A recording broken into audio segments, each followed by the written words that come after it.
গত বৃহস্পতিবার দিন পশ্চিম মেদিনীপুর জেলার দাঁতন 1 নম্বর ব্লক থেকে বড়বাগড়া গ্রামে একটা বিষধর গোখরো সাপকে উদ্ধার করলাম রেস্কিউর মাধ্যমে।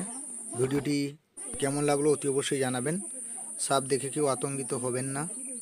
সাপ দেখতে পেলেই আমার পেজে দেওয়া নাম্বারে ফোন করবেন এবং সম্পূর্ণ ভিডিওটি প্রথম থেকে শেষ অবধি দেখতে থাকুন।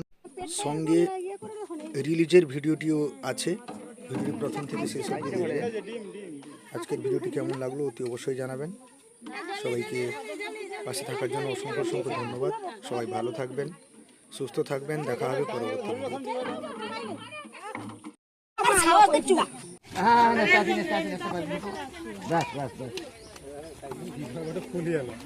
মানুষের বুদ্ধি আর কার বুদ্ধি না।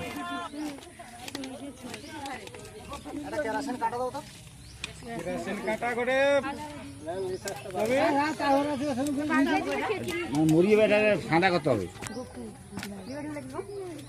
হ্যালো, সাপটা যে রেস্কিউ করলাম কেমন লাগছে এখন? খুব ভালো লাগছে।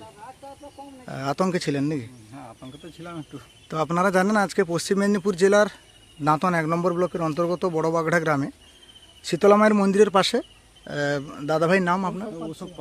অশোক পাত্র দাদাভাইয়ের বাড়িতে যে মুরগির খামার থাকে তার ভেতরে একটা সাপ ঢুকে গেছিল, দুধে গোখর, এবং সেখানে 4-5টা হাঁসকেও মেরে দিয়েছে এবং সাপটিকে আমাকে ফোন করার সাথে সাথে এসে রেস্কিউ করলাম।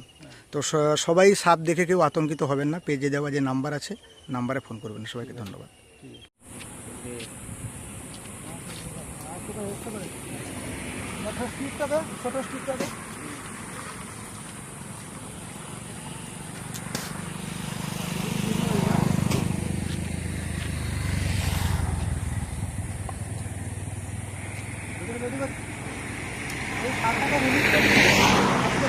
গ্রাম থেকে সাপটা ধরেছিলাম এবং সেই সাপটাকে রিলিজ করা হচ্ছে।